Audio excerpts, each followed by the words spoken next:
Morning guys, so I'm back again this morning. Hopefully this video will get through to you. I made a couple yesterday evening, there's about 35 minutes in the videos, and went home, tried to send them on to you, and they were deleted off my phone.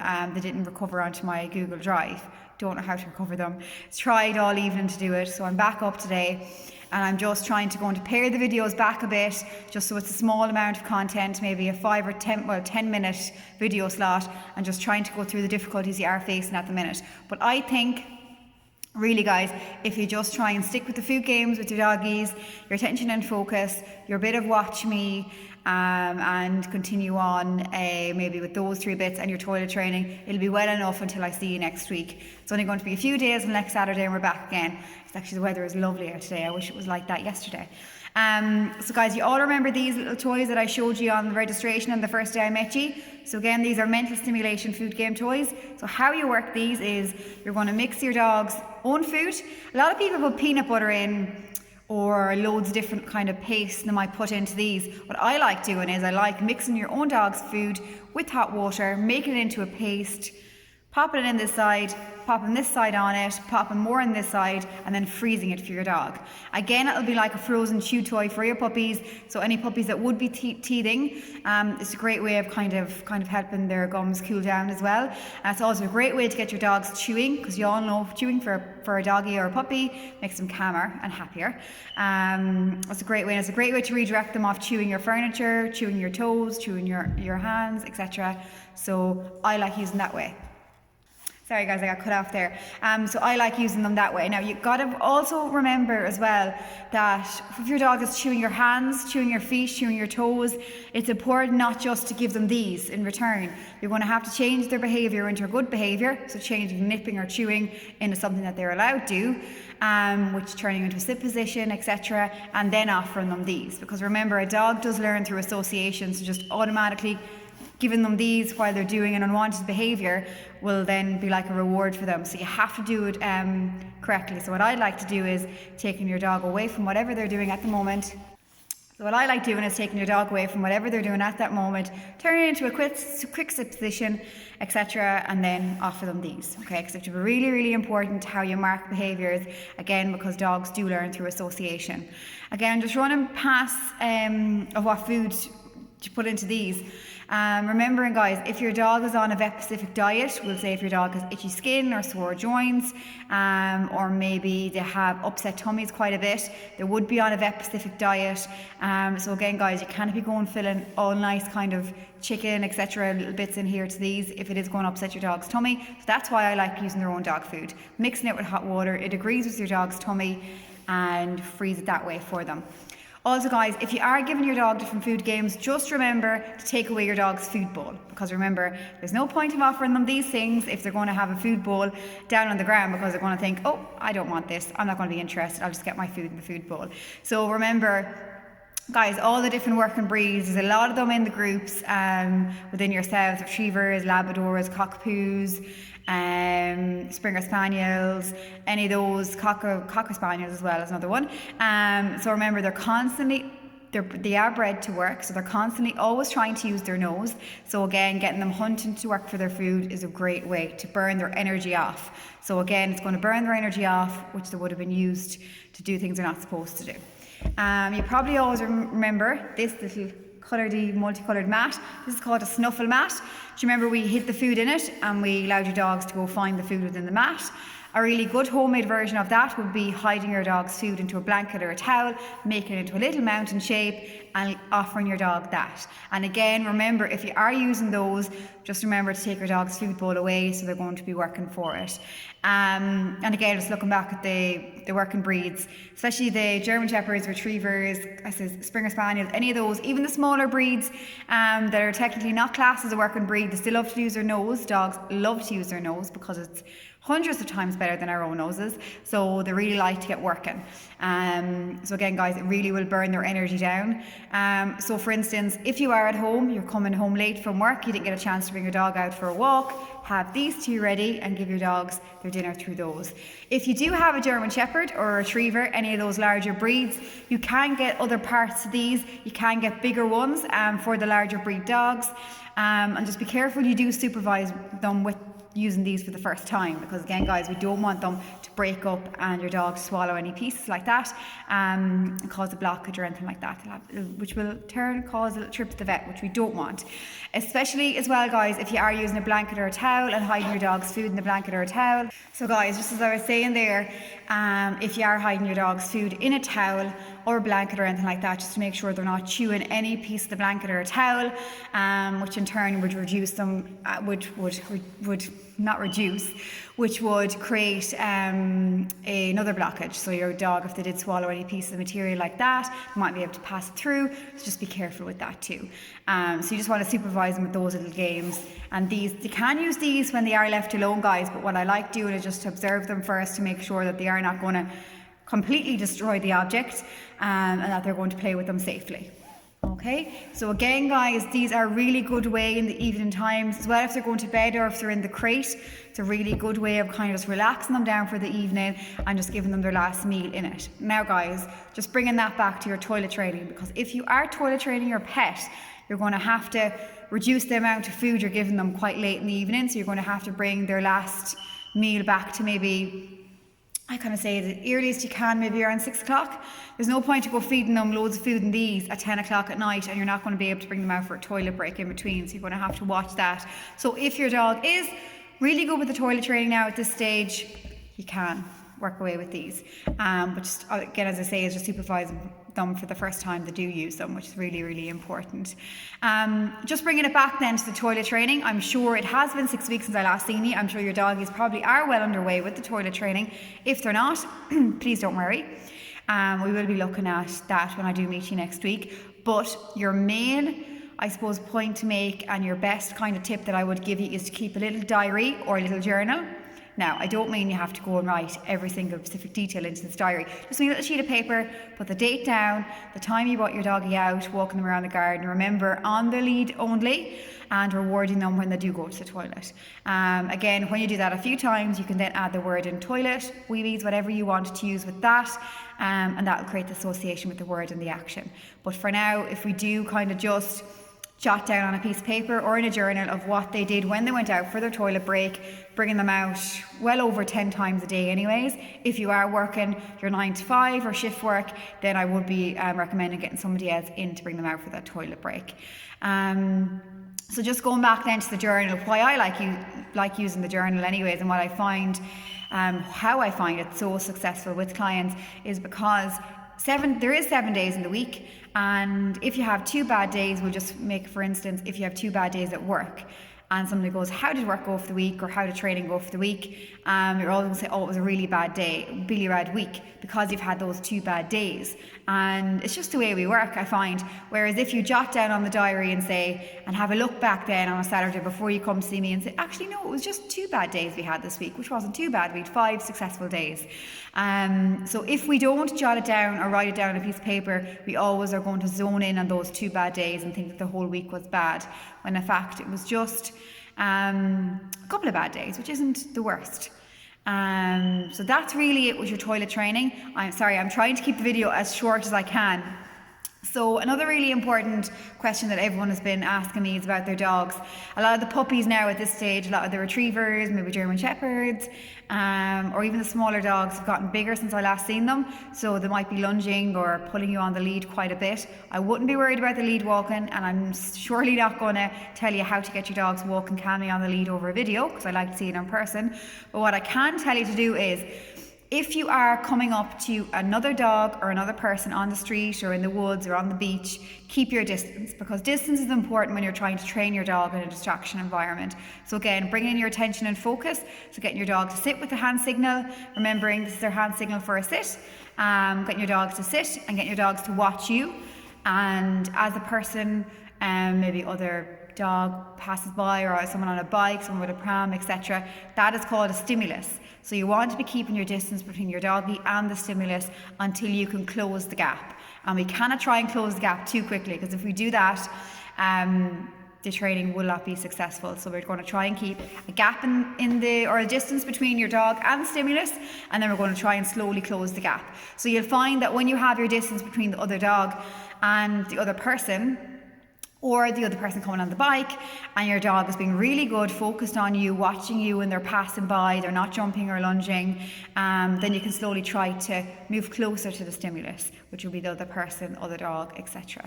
And again, guys, the only way we're going to be able to do that successfully really is back in our group classes, when we can take our dogs out for a walk in Ardnaree here and try and work our training in that regard. And it's really, really successful. That's why I love having the outdoor sessions, because we can really put our practice into play. Which I think is really, really, and the most important part of it. And that will help your lunging, and it is very successful. But if you're still struggling over the next few days with it, try not to worry, because it's only 6 days away until you see me again, and we'll get underway with that. Also, a really important tip that people are asking me to help them with would be whining at night time. If your dog is really unsettled or looking for attention quite a bit when they're going to bed for the night, or if they're going into the crate, etc.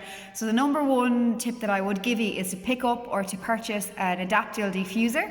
So what an Adaptil diffuser is, it's a plug-in diffuser. You know how we would have the fragrance plugins at home to make everywhere in the house smell lovely. It's the same thing, but there's no scent coming out of it.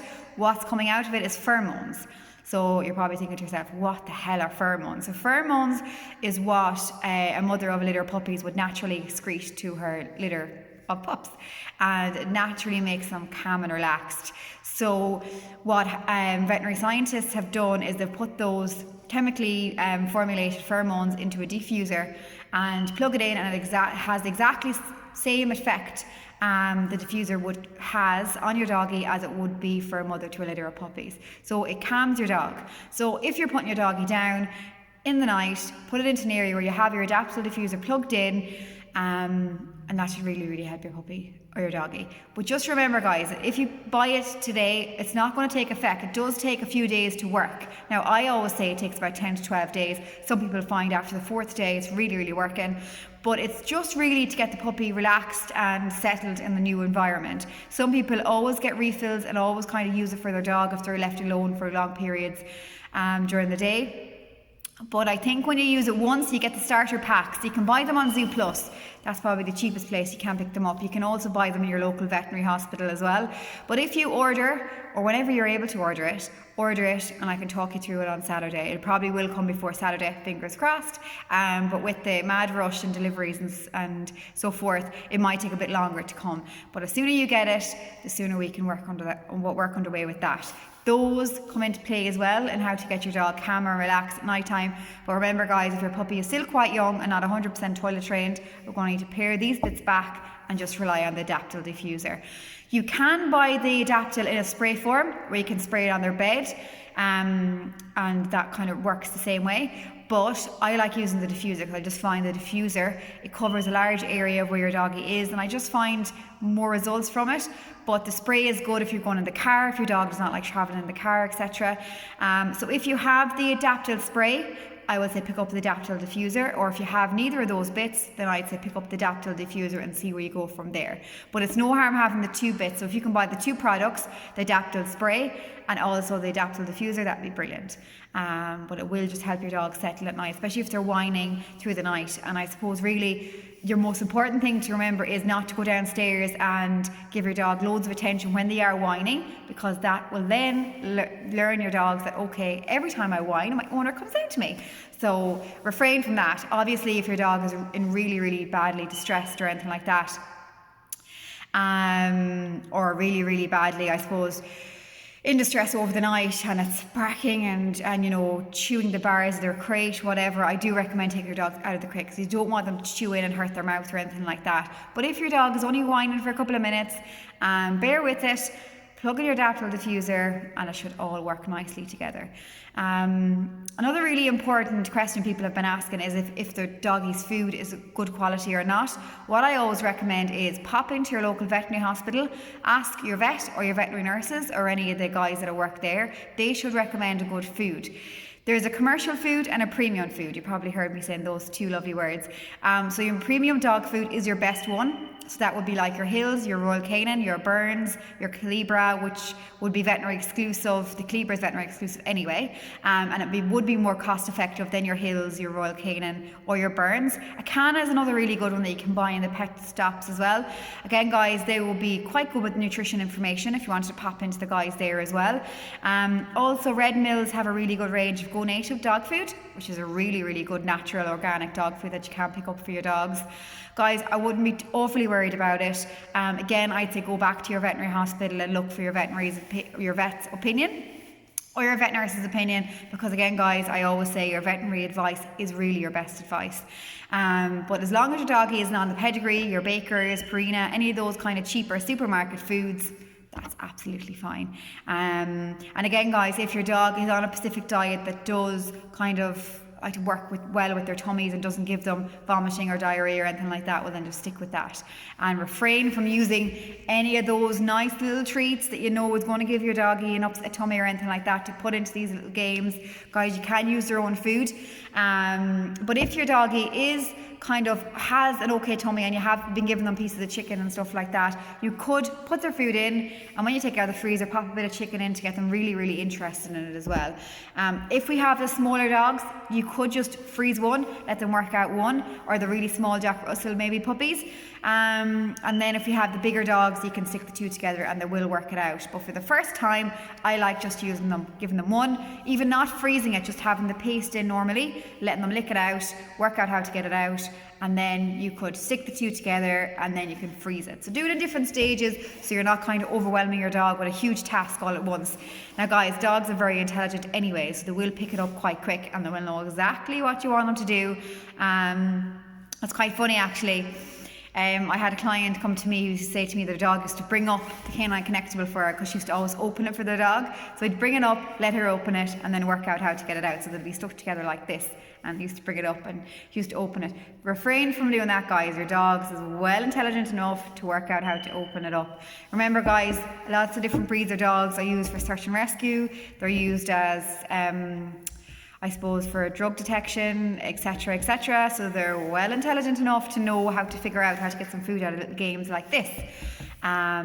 So keep going with those because they're brilliant, guys. Again, remember, in the morning time when you wake up, your phone is usually on charge, you take it off, it has full battery. Your doggies wake up with exactly the same thing. So you need to drain your dog's energy down throughout the day, whether it be physical exercise, mental exercise, which would be mental stimulation, and training. So those three components work a long way with their puppies or their dogs. Just to drain their energy down, so the energy is not going to go towards running after your toes, biting your shoes, running away with your shoes, digging up your lovely flowers in your garden, and running away with stones in their mouth, etc. So we need to redirect them.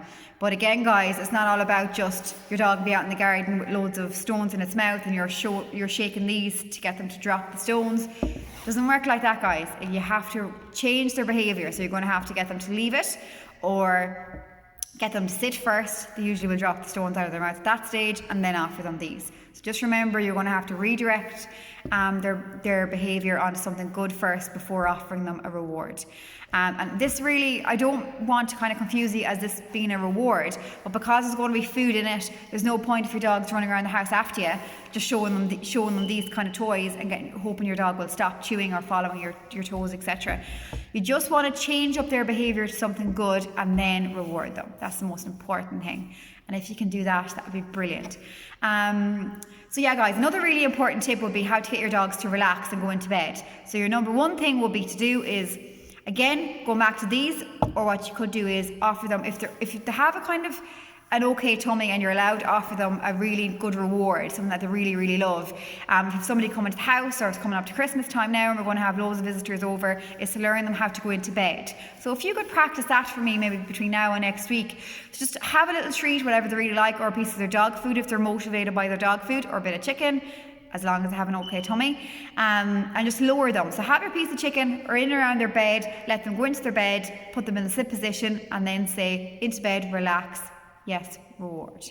Okay, so that creates association of them going into bed, relaxing, with them sitting in their bed. So that's a really important thing. So guys, just remember on that tip again, is just lowering your dogs to having your piece of treat. Remember how we lowered them into their sit position or into their watch me. Let them follow your hand with the food in it. When they go into bed, you can say into bed, sit, relax, and then kind of do it in different stages. So when they're into bed, you can say into bed, give them a bit of treat. Then when they're sitting, you can say sit, into bed, sit.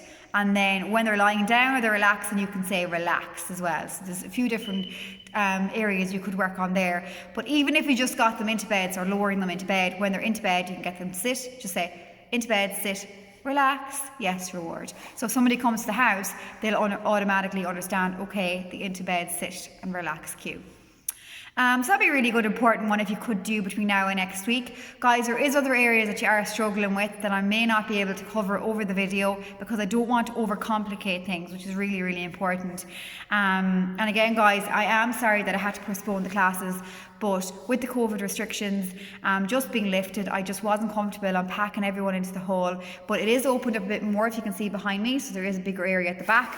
So if it does, God forbid, rain or anything next week, we're going to put the group sizes into smaller groups and smaller amounts and get you all to come in. Because I definitely am going to go ahead anyways next week, but I'm going to make the group sizes maybe 2 or 3 at a time coming to me. And hopefully fingers crossed. Now, if it is a bit drizzly or a bit slightly raining, just bring your jackets, hats, your scarf, your gloves, because we're definitely going out and I need you to get the most out of your training sessions.